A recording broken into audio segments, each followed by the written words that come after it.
Oke, saudara, malam ini kita masuk ke dalam pasal yang ke-9 ya, Roma ya. Nah, ini ada beberapa poin yang Paulus ingin tekankan supaya orang percaya ya boleh mengerti, memahami ya akan apa yang Paulus ingin sampaikan. Yang pertama itu kalau kita lihat bahwa Paulus begitu perhatian ya atau begitu peduli terhadap Israel, ya Israel yang terhilang itu dari ayat 1:5. Kemudian dia membahas lagi mengenai pilihan ya, mengenai Ishak dipilih Allah ya, bukan Ismail.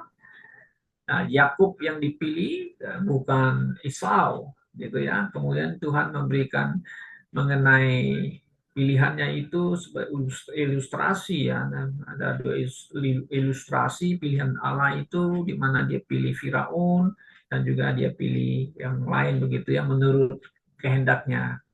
Kemudian kita yang terakhir itu adalah mengenai keselamatan ya bagi bangsa-bangsa lain karena Israel ya karena mereka menolak Yesus atau menolak anugerah Allah gitu. Nah, mari kita lihat saudara bahwa Paulus di dalam ayat yang pertama dia ingin mengatakan demikian saudara-saudara ya bahwa aku ya Paulus ini aku ya kalau saudara lihat di dalam surat yang lain pasal yang lain Paulus selalu mengatakan dirinya itu adalah orang Ibrani dari suku Benjamin, kemudian dia adalah seorang Farisi ahli Taurat ya, tapi dia adalah orang yang menganiaya orang Kristen atau pengikut Yesus dan yang dipanggil oleh Yesus menjadi Rasul Kristus. Nah, kalau kita lihat dalam sejarahnya, testimoninya, ya Paulus dengan terus terang mengatakan dia adalah orang yang dipilih oleh, walaupun dia adalah orang yang sangat berdosa ya kepada Tuhan ya. Nah, di sini mengatakan aku, ya, aku adalah Paulus mengatakan kebenaran dalam Kristus. Aku tidak berdusta. Suara hatiku bersaksi dalam Roh Kudusnya. Dia ingin menekan bahwa apa yang dia katakan, dia ucapkan itu kebenaran dalam Kristus. Dia tidak berdusta atau tidak tell liar. Nah, ini sebenarnya bagus juga yang uh, sifat karakter Paulus ini bagi kita sebagai pelayan Tuhan, apalagi seorang gembala atau pendeta ya gitu ya, kita harus mengatakan yang sebenarnya, ajaran yang sebenarnya dalam Kristus begitu ya. Apalagi kita tidak boleh menipu, arti dengan kata mengajar ajaran yang salah gitu ya, sesat gitu ya. Oke. Nah, kemudian dia mengatakan begini, bahwa aku lagi sangat, nah kalau lain menerjemahkan berduka cita ya. Di sini dipakai bahasa lain yang bagus adalah berbeban berat katanya. Nah, kalau berduka cita kan nggak enak, rasanya seperti orang yang kita kehilangan orang yang kekasih yang meninggal berduka cita itu ya, apa berduka cita atau yang berduka cita kan, tapi terjemahan yang bagus berbeban berat ya kalau King James itu Anda bisa baca itu ya bagus ya heavy apa namanya itu ya sangat berbeban berat selalu bersedih hati. Kenapa gitu ya? Karena dia lihat bangsanya Israel ini, ya mereka hilang, tidak diselamatkan karena mereka menolak kebenaran Allah. Kalau saudara baca di pasal 10 baru kita jelas ya, ada keinginan doanya kan supaya mereka diselamatkan karena mereka uh, menolak kebenaran Allah. Mereka membangun kebenarannya sendiri kan begitu. Oke. Nah, di sini di ayat 3 kan mengatakan, "Aku mau terkutuk." Nah, terpisah dari Kristus demi saudara-saudaraku orang Israel karena kaum sebangsaku secara jasmani sebab apa mereka adalah orang Israel mereka yang telah diangkat menjadi anak dan mereka telah menerima kemuliaan mereka dan perjanjian-perjanjian dan hukum Taurat dan ibadah dan janjilah ini orang Israel sebenarnya adalah bangsa yang dipilih oleh Tuhan memberikan karunia apa memberikan segala firman, hukum Taurat, dan janji kepada mereka. Wah, ini memang bangsa yang kalau kita katakan mulia, bangsa yang harusnya mereka memang bangga dipilih oleh Tuhan begitu ya. Mereka dijanjikan tanah perjanjian dan sebagainya. Tetapi soalnya apa? Tidak semua mereka yang dipilih itu adalah keturunan Abraham. Nanti saudara bisa lihat.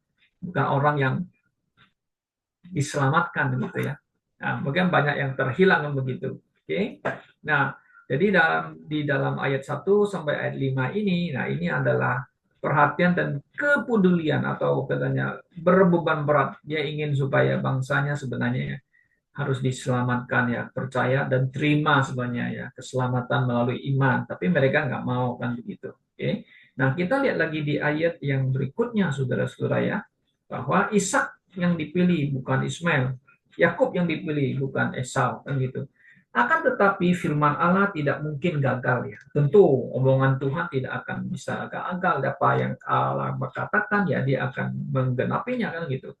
Sebab tidak semua orang yang berasal dari Israel adalah orang Israel. Nah, kata Israel kan Yakub, ya, keturunan dari Ishak bukan dari Ismail kan gitu. Ya, tapi Paulus ini yang berargumentasi tidak semua itu katanya adalah orang Israel. Nah, kata Israel ini siapa sebenarnya? Coba kita lihat. Dan juga tidak semua yang terhitung keturunan Abraham adalah anak Abraham, termasuk Ismail, keturunan Abraham. Tapi keturunan Abraham itu kan karena keingin daging gitu ya. Nah, tapi yang berasal dari Ishak yang akan disebut keturunannya itu yang Tuhan pilih. Karena ini adalah janji Tuhan kepada Bapak Abraham. Oke, tadi apa Pak Abraham pikirin nggak Sarah nggak punya anak lagi kan? Ya, mungkin Ismail yang dipilih Tuhan, tapi Tuhan tidak pilih dia. Oke, ayat 8. Artinya bukan anak-anak menurut daging ya betul ya. Adalah anak-anak Allah, tetapi anak-anak perjanjian yang disebut keturunan yang benar. Nah, keturunan benar siapa? Itu dari Isa, kemudian ke Yakub. Ke Yakub mungkin nanti ada lagi yang 12 suku itu ya, yang Tuhan tetapkan sebagai bangsa Israel. Ayat 9. Sebab firman ini mengandung janji. Pada waktu seperti inilah aku akan datang, ya Sarah akan punya. Oke, kemudian kita loncat lagi bahwa Ishak lahir ya di pada masa tuanya Bapak Abraham itu 100 tahun gitu ya. Dia punya anak itu Ishak itu adalah anak janji, anak yang Tuhan pilih gitu ya. Nah, kemudian kita lihat lagi Ishak punya dua anak kan kembar gitu ya. Nah, ayat 11 saudara bisa lihat ya. Sebab waktu anak-anak itu belum dilahirkan dan belum melakukan yang baik atau yang jahat, supaya rencana Allah tentang pemilihannya diteguhkan bukan berdasarkan perbuatan tapi berdasarkan panggilan. Nah, ini memang banyak perdebatan ya. Ini ya. Allah memilih Yakub, tidak memilih Esau. Sepertinya Allah itu tidak adil, kan? Itu manusia biasa. God is not fair. Itu ya, Tuhan nggak adil. Kenapa pilih Yakub? Terus tolak Esau begitu. Tuhan kok pilih Ishak, kenapa tidak pilih Ismail gitu ya. Nah, ini memang menjadi perdebatan ya di kalangan kita ini ya. Katanya Allah tidak adil, tapi tidak. Nah, itu ayat yang kita akan baca lagi berikutnya kan. Oke.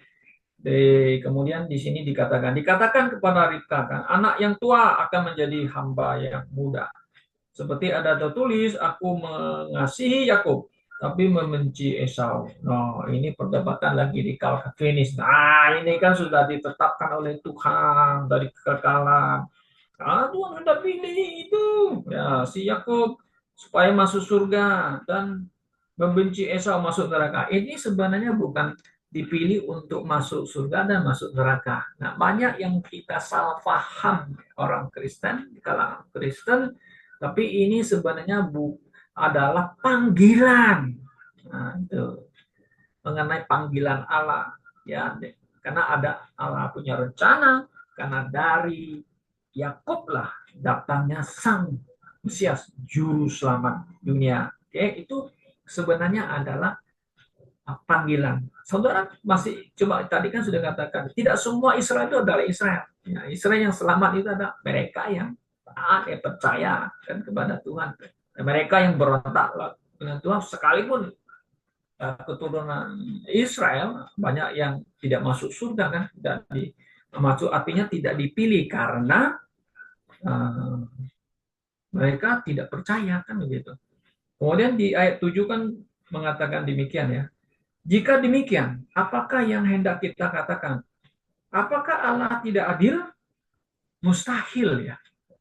Nah, dalam ini memang banyak apa nama itu perdebatan-perdebatan kita ya mengenai keadilan Allah dan pilihan Allah. Tapi mereka ingin supaya untuk menarik satu kesimpulan katanya ya karena itu kan sudah Allah dalam kekekalannya sudah ditetapkan udah terima aja lah kan begitu ya Allah memilih sebagian Allah menetapkan sebagian kan gitu yang masuk surga dan tidak masuk surga. Nah ini yang dulu kita pernah selalu membaca belajar Calvinis. Tapi bagi Calvinis yang lain mengatakan begini, kami tidak percaya namanya istilah yang apa satu kalimat itu yang saya selalu dengar dari dosen saya.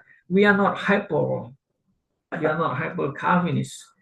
We don't believe that God is in his eternity have to someone to go to heaven and he reprobate atau reprobate artinya menolak atau mengutuk ya sebagian masuk ke neraka dia not believe that katanya walaupun mereka sebut Calvinis tetapi sebenarnya konsepnya hampir nggak beda lah kita kita ngerti sebenarnya itu ya kan ya nah jadi Allah itu memang adil ya ya kenapa karena dia Allah yang adil kalau Allah tidak adil ya bukan Allah yang bukan Allah kan begitu nah jadi saudara kalau kita lihat di dalam berikutnya ya ayat yang ke-15 mengatakan sebab ia berfirman kepada Musa aku akan menaruh belas kasihan kepada siapa aku mau menaruh belas kasihan dan aku akan memurah hati kepada siapa aku mau bermurah hati. Nah, di sini mengenai pilihan Allah itu ya. Begini, jadi dia Allah itu Paulus ini ingin menekankan bahwa pilihan Allah itu memang Allah itu kasih dia mau pilih siapa saja itu urusan bukan maksudnya Allah punya apa nama itu hak dia untuk memilih orang tapi yang memilih itu maksud kita atau yang kita percaya bukan dipilih untuk sebagian masuk surga dan sebagian masuk neraka bukan itu sebenarnya itu yang Paulus ingatkan adalah panggilan. Nah ilustrasinya di sini dikatakan adalah Firaun. Ya. Firaun dipilih Tuhan tuh kenapa? Diangkat atau dibangkitkan menjadi satu rajanya orang Mesir. Maksudnya apa? Nah, saudara bisa baca itu. Coba kita lihat lagi di ayat yang ke mana itu? Oke, jadi hal ini tidak tergantung pada kehendak orang ya, atau usaha orang, tapi kepada kemurahan hati Allah. Ya, Allah bukan, oh dia baik, aku Tuhan pilih. Oh dia jahat, aku tolak. Bukan begitu sebenarnya. Karena tadi yang kembar itu kan sebelum berbuat jahat dan baik kan Tuhan sudah tahu, sudah pilih. Ya, yang dipilih siapa, yang tidak dipilih siapa kan gitu. Nah, gini ayat 17. Sebab kitab suci ini berkata kepada Firaun, itulah sebabnya aku membangkitkan engkau. Kan Tuhan pilih itu si Firaun tuh, yaitu menjadi raja Mesir. Supaya aku, Tuhan, memperlihatkan kuasaku di dalam engkau. Dan supaya namaku dimasukkan di seluruh bumi. Tuhan memilih dia, mengangkatnya jadi rajanya Mesir. Dia Firaun pikir, aku ini Tuhan dewanya ya. Nah, tapi Tuhan kata, oh no. Nah ada Tuhannya bangsa Israel yang hidup dan benar. Itulah yang menyatakan kepada Firaun ya bahwa Israel Tuhannya mereka adalah Tuhan yang hidup dan yang benar. Maka itu Tuhan menyatakan diri dengan kuasanya kepada Firaun dan kepada rakyatnya Firaun begitu. Nah, kemudian ayat yang ke-8. Jadi ia menaruh belas kasihan kepada siapa yang dikehendakinya dan ia menegarkan hati siapa yang dikehendakinya. Nah, sekarang kamu akan berkata kepadaku, jika demikian apalagi yang masih disalahkannya? Disalahkannya. Sebab siapa yang menentang kehendaknya? Ya, memang tidak ada. Ada nggak orang yang menentang Allah? Ada. Firaun disuruh melepaskannya umat Israel, dia nggak mau. Nah, karena itu, karena dia menolak, ya saudara, akhirnya Tuhan tuh mengeraskan hatinya. Nah, supaya Tuhan menyatakan kuasanya melalui Musa ya kepada Firaun, sampai akhirnya dia masih mengeraskan hati setelah anaknya mati. Nah, dia menyadarkan, dia mengakui bahwa memang Tuhan yang benar. Tapi setelah Israel keluar dari Mesir, wah, hatinya mengeras lagi dan dia mengejar Israel. Tapi Tuhan membunuhnya, ya. Sudah, itu catatan Alkitab yang mengatakan demikian. Oke. Nah, jadi di sini sangat jelas bahwa Tuhan bisa memilih siapa saja, menganggap siapa saja ya untuk menyatakan kuasanya, ya. Dia memang bisa menunjukkan belas kasihan kepada siapa yang dia mau menunjukkan belas kasihan. Oke. Nah, kemudian saudara, kita lihat di ayat yang ke-28, Paulus mengargumentasi demikian. Apakah tukang periuk tidak mempunyai hak atas tanah liatnya untuk membuat dari gumpal yang sama suatu benda untuk dipakai guna tujuan yang mulia dan suatu benda lain untuk dipakai guna tujuan yang biasa? Jadi kalau untuk menunjukkan murkanya dan menyatakan kuasanya, Allah menaruh kesabaran yang besar terhadap benda-benda kemurkaannya yang telah disiapkannya untuk kebinasaan. Ya, jadi begini, ya. Jadi seperti ini, orang di ilustrasinya itu kan begini, seorang yang bisa apa namanya apa ya, yang membuat tanah itu penyunan, ya kan? Dia bisa membentuk aja tanah itu sesuka dia, kan? Tapi kalau Tuhan yang bikin kan adalah untuk apa nama itu, yang rencananya Tuhan yang bisa yang mulia dan juga bisa yang tidak mulia, kan begitu. Oke. Nah, kemudian di ayat yang ke-23, ya. Justru untuk menyatakan kekayaan kemuliaannya atau benda-benda belas kasihannya yang telah dipersiapkannya untuk kemuliaannya, yaitu kita. Nah, jadi kalau kata kita di sini apa, ya? Kita di sini Paulus mengatakan kita ini orang-orang yang percaya, yang dipanggil. Nah, justru kita yang dipanggil, yang diselamatkan karena kita menerima karunia Allah itu. Nah, di sini ada letaknya, cara apa nama itu, pemahaman di sini bukan karena kedaulatan Tuhan itu, ya. Maksudnya kedaulatan Tuhan itu yang menentukan orang itu kalau mau sudah dipilih Tuhan, dia baru bisa punya free will untuk pilih. Tapi di sini adalah free will, artinya apa? Tuhan memberikan kebebasan untuk setiap untuk menerima kasih karunia-Nya Allah. Ya, dia bisa tolak, dia juga bisa menerima. Jadi ada namanya kebebasan untuk menerima kasih karunia Allah.